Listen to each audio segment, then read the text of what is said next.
Okay, welcome everyone to Florida Realtors Forms update. This is our latest update. We are going to cover the last December and January updates. So let's dive right in.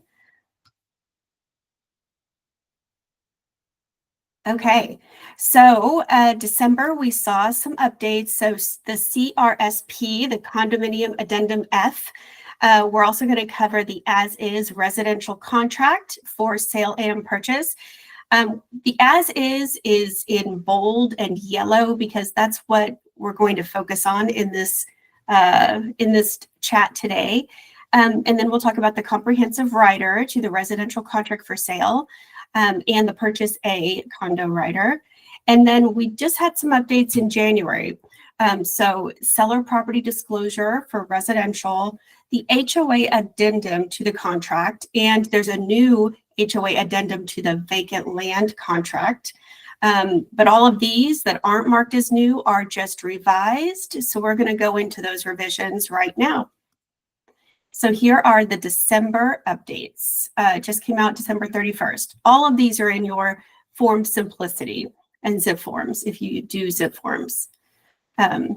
Okay, so the CRSP Condominium Addendum F. So this was updated to comply with the changes to Section 718.503 of the Florida statutes of the Florida Condominium Act that went into effect on December 31st as well. So this form helps sellers to disclose any information about the condo association, which adheres to this disclosure requirements. So newly added to the form are statements with checkboxes that address the milestone inspection, the turnover inspection report, and the structural integrity reserve study. So in Florida statutes, a milestone inspection is a mandatory structural evaluation of a condo or co-op building. It's typically performed when the building reaches a certain age to assess its structural integrity and identify potential issues. A turnover inspection report is a document detailing the condition of the common elements in a building, often used when transferring ownership. Hold on one second. Transferring ownership. And a structural integrity reserve study is a detailed analysis of a building's structural components, which includes any estimated repair costs to determine the necessary reserve funds needed for future maintenance and replacements. All of this is mandated by Florida law. So these items are now included in that addendum. And so here is, it's kind of tiny, but here's where it says, it's number 10B. You can see here the milestone inspection report study, and then we have the turnover inspection report.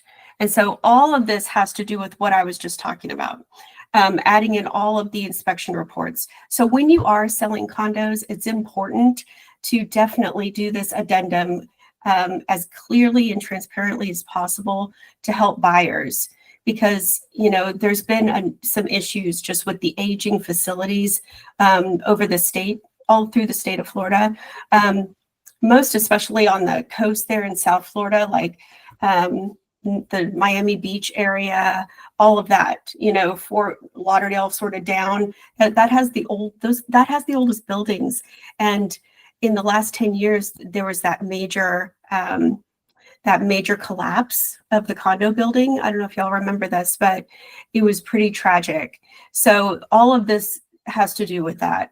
And just because it's an aging, the inventory of condo buildings in Florida are aging. So this is something that absolutely needs to be included.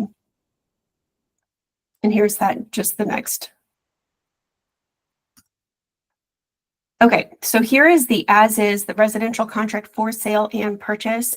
So we're going to go over version 7 of the form. And there are 3 changes which are on both of these contracts, the as-is and the regular residential contract for sale. I'm going to focus on the as-is just because that's what we mostly use. So paragraph 9, paragraph 15A, and paragraph 19 have been revised. And so let me just point these out here. So this is section 9. This has to do with closing services. Okay, so this section has been updated to clarify that buyers and sellers are now responsible for covering the costs of their own respective closing services. That term is from the statutes, the Florida statutes. And it basically is any task performed by a licensed title insurer, title insurance agent or agency, or an attorney agent. So things like preparing the necessary closing documents, conducting the closing process, managing the disbursement of funds in transactions where a title insurance commitment will be issued. So the previous rule, the party selecting the closing agent often paid for all of the closing services, regardless of which side of the transaction they were on. And now the new rule, each party is responsible for covering their own closing services costs. So this change has to do with, going back to who pays for what. It ensures greater transparency and allows both buyers and sellers to have more control over their expenses. Here is the actual Florida statute outlining what it means, closing services. I'm not going to read it all because we just talked about that, but it's basically, it outlines it. And as something that I've learned as being a broker, the Florida statutes, that's where everything resides. If you're ever wondering why we do this or why we do that, or if we should do this, I refer to the Florida statutes and the rules. Okay, section 15A. So this is the buyer default. So what you need to know about this, so in the past, the contract included language allowing the listing broker to split a portion of the deposit with the cooperating broker in cases where the buyer defaulted. But now that language has been removed. Excuse me. So what this means is that the distribution of deposit funds in a default situation is no longer addressed within the contract. So instead, it will be governed by specific compensation agreements. And these agreements are the new buyer rep agreement, the new listing agreement, all those things that have been updated because of the NAR settlement. That has to do with what we're talking about here. So it's really a best practice. So whether you're representing a buyer or a seller, always just review, make sure that the compensation agreement is reviewed carefully with your party. Make sure that everybody's on the same page as far as who is in charge of what, who is supposed to pay for what. And so just taking the time to clarify that up front really does help avoid surprises. So. Okay, section 19. So this is the addenda, an additional terms section. So this section now includes, you can see there's a lot of redlining in here. It now includes references to addenda FF, which is the credit related to buyers broker compensation, and the addenda GG, which is seller's agreement with respect to buyer's broker compensation. These additions give parties the option to make an offer contingent on an agreed upon method for how the buyer's broker compensation will be paid if the buyer doesn't pay it in full. So just make sure you're double checking that you are including the correct addenda here. Yeah, hey, Kathy, I'm sorry. We just want to jump in quick. They actually sunsetted the FF and GG. We don't have those anymore at all. It was replaced. Yeah, but this is 12/24 that this came out. So that's why I just typed the question too. Yeah, I think replace the FF and GG. So this is the new form. Do you know? Back to it? Yeah, that's odd. I don't remember them sunsetting it, but I can look into that and get back to you. That'd be great. Yeah, they and just find out, because they came out with a new one called the CARB. It was the compensation. It's an addendum, and it combines. Yeah, it's funny because I just saw this today. I was writing an offer, and I just noticed the FF and GG on there. And yeah, we were told that the CARB was replacing those two, but I just noticed it on the contract too. So I would love to hear your opinion on that. Yeah, well, I'm gonna go to the source and go to ask Florida Realtors Yes, directly. please. I mean, because if it was just added, I mean, what the heck? Okay, yeah, I'll find out.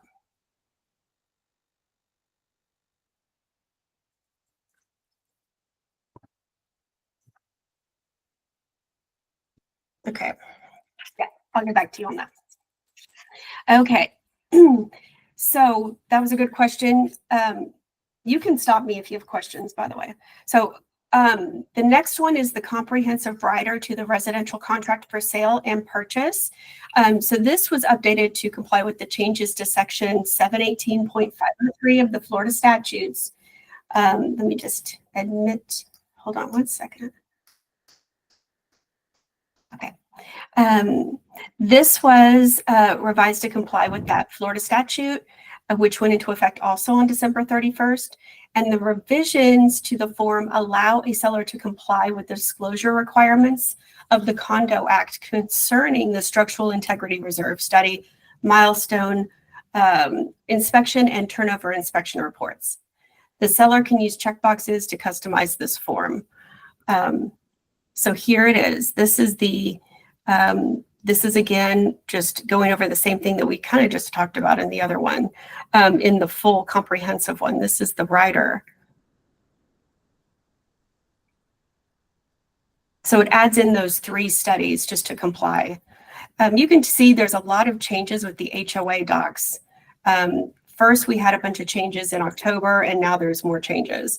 So I feel like this is going to be a fluid situation.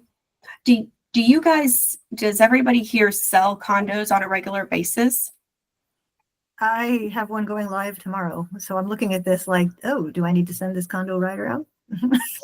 I wouldn't say it's a necessarily like constant basis. But the problem is that the condos that Jacksonville have are all old. Like nothing's been built since 2006, really. There's no like newer complexes. So a lot of them are going to get tied up in the assessments.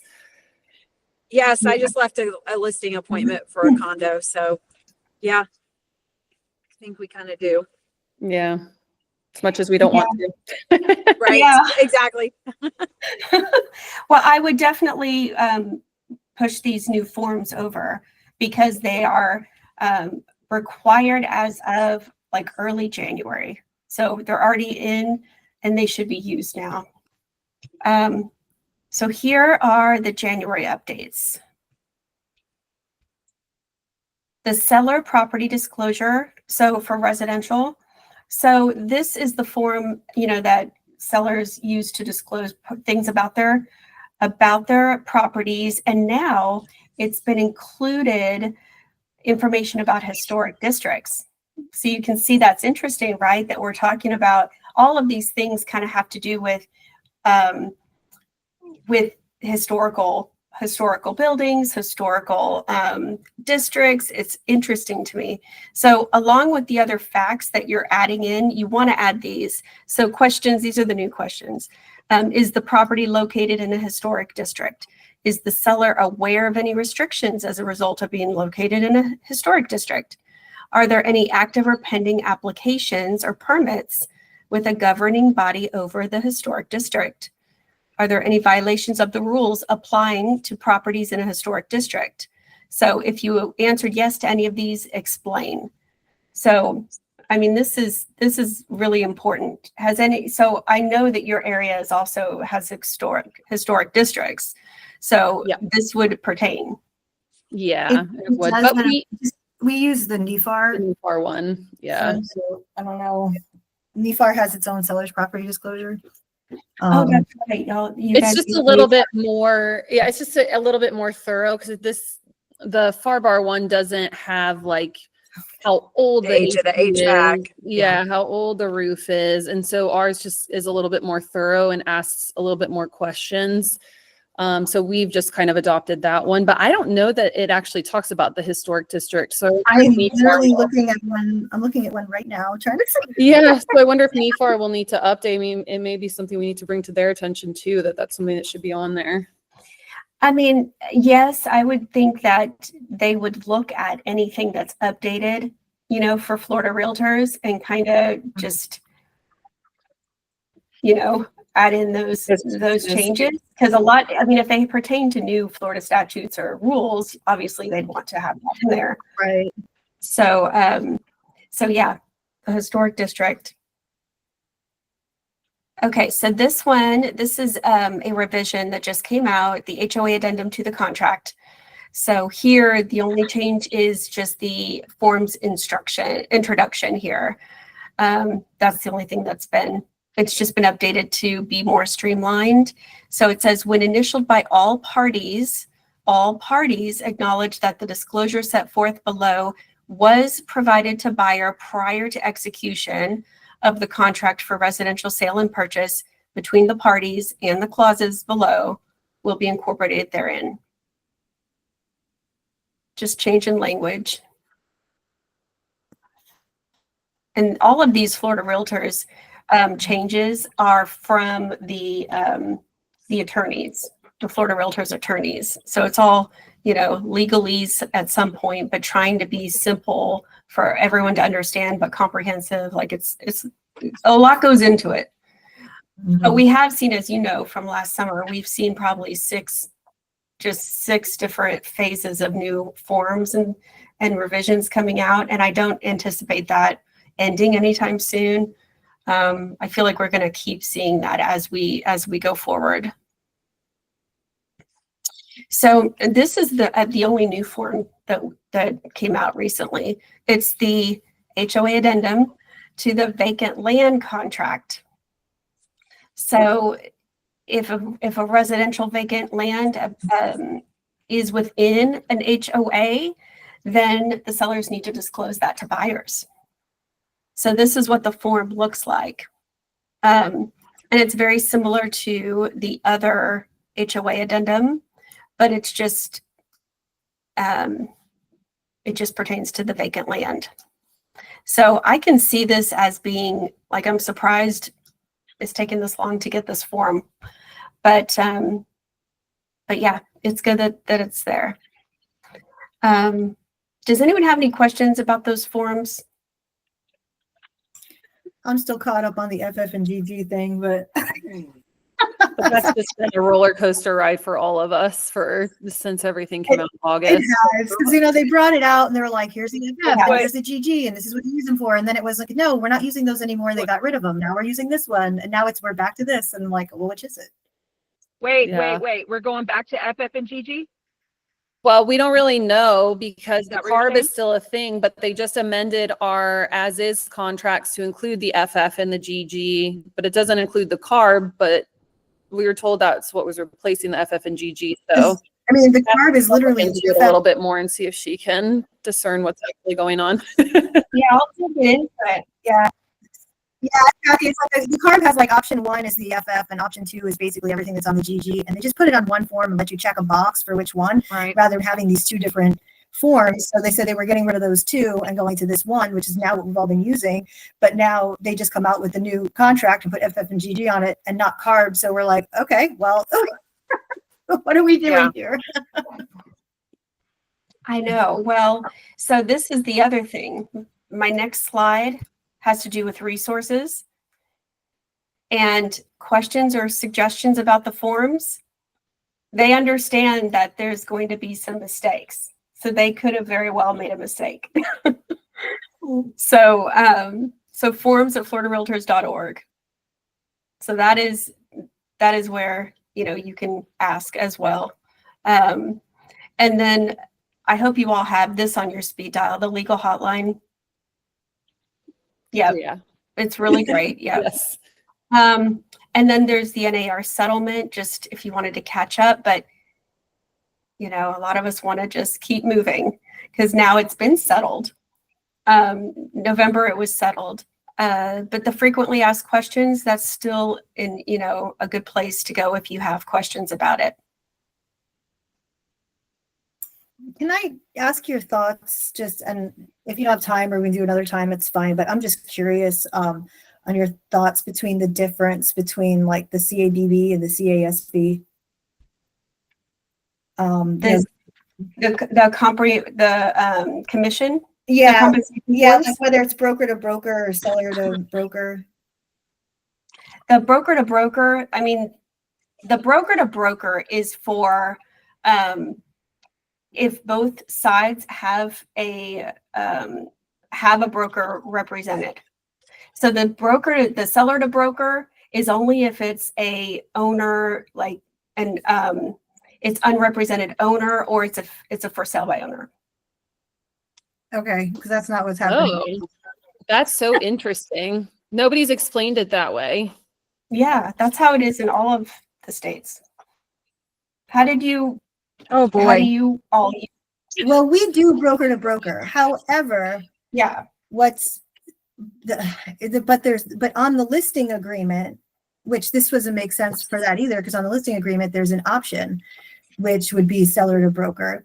So But that would be, I bet, for like a flat fee listing where they're not representative. I guess. So basically what we have is this whole split of ideas between brokerages. We actually have had brokers that they've lost their minds, and they're like, with us, like, no, absolutely not. We're CABB, we're doing CSB. The seller is paying you directly. We're not getting involved, because the whole understanding of the suit to them is that, the brokerages were, what I don't know. Decoupling. Yeah, Whatever. they're trying Yeah, to exactly. So Well- that now the seller goes straight to the broker. So I don't think anybody has any idea what's happening.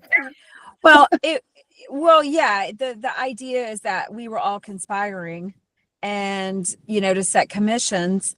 And so now there's a lot of brokerages out there that are like, I will not collect a buyer's agent commission. I'm telling a seller, this is what I charge. If you want to pay a buyer's agent, you can pay them directly. And so we were like, well, okay. I mean, it's never If- made sense, because on the Alta, it's if- not like we collect some lump sum and then go. Right, pay I was just it's gonna from say, it. we don't. It's not like collect Dogwood ever. collects it and we pay it We don't out. ever Right. collect So, money. so Yeah, it's right. So we were like, okay, we were well, so maybe we should confused. use the CASB, because it's just a line item and the title pays it out. If that mitigates some of our risk and our, with the lawsuit. So we're just trying to figure out what's best practice. yeah, and you know what? I've heard that actually last week we had another brokerage that was an agent was saying the same thing. But no, that's not true. It's not true. Yeah. That's The good. I seller mean, I is didn't understand the unrepresented. difference, because like we said, like nobody's collecting it. It's just Yeah. accounting. Like, it's all it is. Right. So we were so confused, but when you say it like that, that makes a lot more sense. That makes a lot more sense. Yeah, I think everybody's kind of making this more complicated too, than it should be. Yeah. But I mean, it is a whole different way of doing things. But the interesting part about it is that, it's proven in statistics, recent statistics, new statistics, that, the amount of compensation that buyer's agents are getting hasn't dropped at all since the settlement. It hasn't dropped at all. And that's what everybody was thinking. Oh, buyer's agents are dead, like we're never going to get paid again. Well, that's not Yeah. true. That's just not true. And we're Yeah, just doing that's things in a absolutely much correct. more transparent way. It's all about transparency.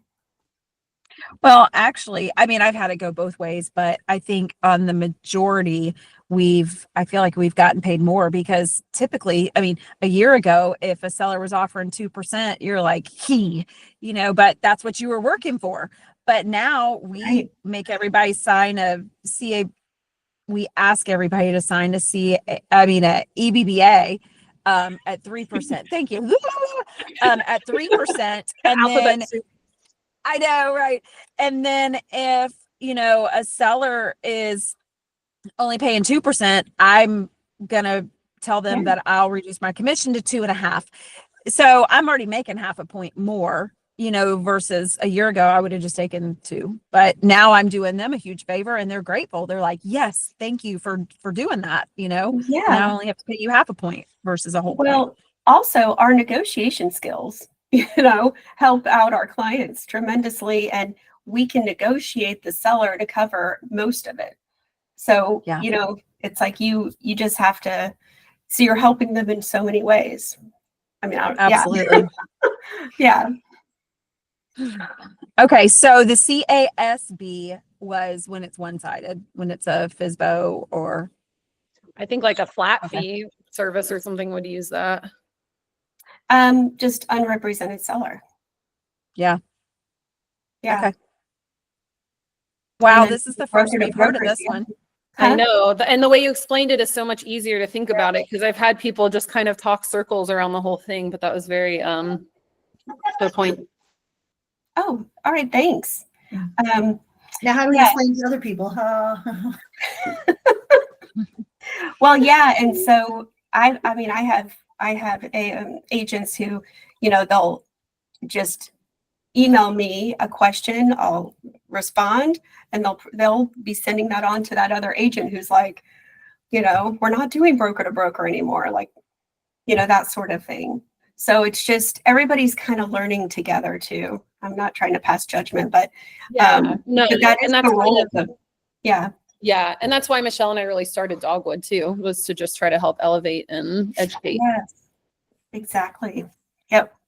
I'm on the same page with that. Awesome. And so that's the end. That is the end. So yeah, so does anyone have any further questions? Probably. Mm.